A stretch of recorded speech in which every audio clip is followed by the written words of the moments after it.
Está hablando el presidente Javier Milei en el 141 años de la Bolsa de Comercio de Rosario. Hace un ratito habló el presidente de esa entidad, también habló el gobernador santafesino, Maximiliano Puyaro, reclamando que lo que produce el campo vuelva a las provincias, al campo. Esto dice Milei a propósito de sus políticas macroeconómicas.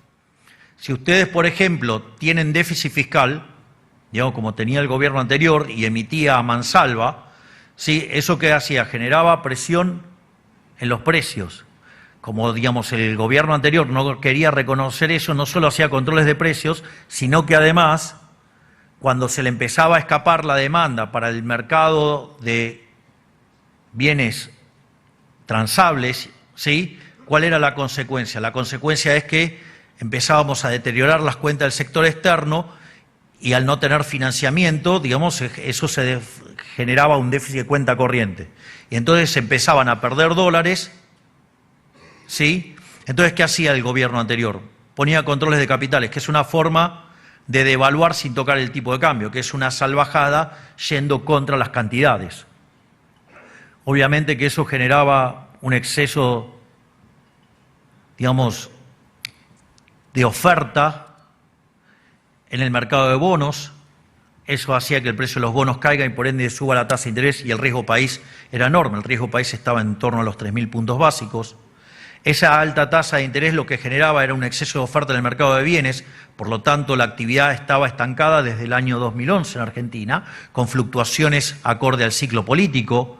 No solo eso, que ese exceso de oferta en el mercado de bienes se traducía en un exceso de oferta en el mercado de trabajo, lo cual no solo hacía caer el salario real fuertemente, sino que además no se generaban puestos de trabajo, y eso el gobierno anterior lo compensaba sumando empleados públicos y generando más déficit fiscal. Y llegamos a la locura de que 1/3 de los trabajadores formales eran pobres. Ese era el sistema que dejaron.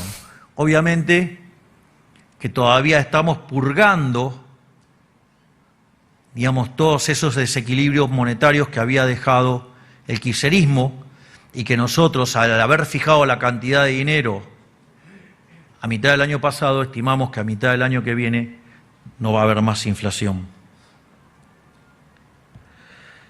Es más, es muy interesante porque a mí me sorprende, que los economistas ni siquiera se den cuenta que el efecto Hume-Cantillon está en un modelo que suelen hablar mucho y que de hecho lo mencionan todo el tiempo, que es el modelo de overshooting de Dornbusch, un paper que escribió allá por 1976. El presidente Javier Milei en la Bolsa de Comercio en Rosario, ante empresarios eminentemente.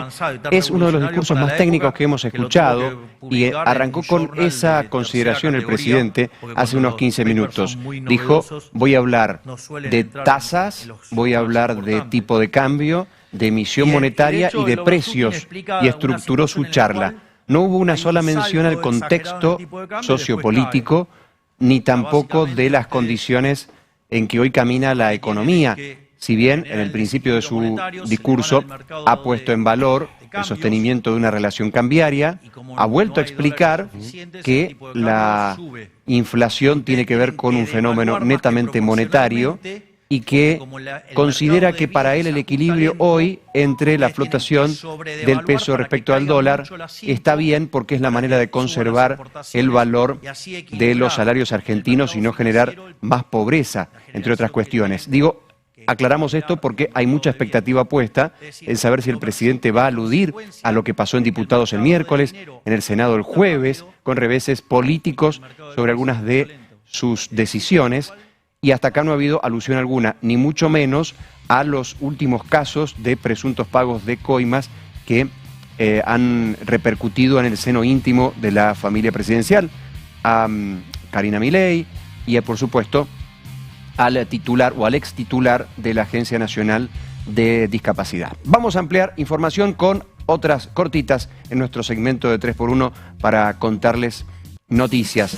Por un lado, vamos a contarles que a pesar del revés, como decíamos, del Senado a los decretos de cambios en los organismos técnicos, entre ellos el INB, el INTA, el INTI, hoy una resolución de la Presidencia de la Nación estableció cerca de 600 despidos, en realidad son puestas en disponibilidad de personal del Estado, que incluyó a medio centenar de trabajadores del Instituto Nacional de Vitivinicultura y otros tantos del Instituto Nacional de Tecnología Agropecuaria. Por otro lado, Lugones y Francos tendrán que ir al Congreso, fueron convocados para la semana que viene, martes y miércoles respectivamente. Lugones, mucha expectativa sobre el ministro de Salud por la causa fentanilo. ¿Qué está pasando en la causa? ¿Qué decisiones se tomó a partir de la ANMAT y la Dirección Nacional de Medicamentos? ¿Y qué responsabilidad pudo haber tenido del propio ministro de Salud? Y Guillermo Francos es el coordinador de gabinete, a él le llegarán todas las preguntas y le exigirán todas las respuestas. Hambruna en Gaza, la situación humanitaria más difícil y grave del planeta. La ONU acaba de considerar hambruna la condición que está viviendo esa franja producto de la guerra que inició hace casi 2 años. Plantea que hay 500.000 personas que no tienen hoy derecho al alimento y que a pesar de la ayuda internacional tampoco pueden ingresar los convoyes para poder descargar los alimentos. Hubo respuesta de Israel, dijo que había descargado una gran cantidad de alimentos y culpó nuevamente al terrorismo de Hamas por el resultado de esto, pero se desentendió de los reclamos de la Organización de las Naciones Unidas.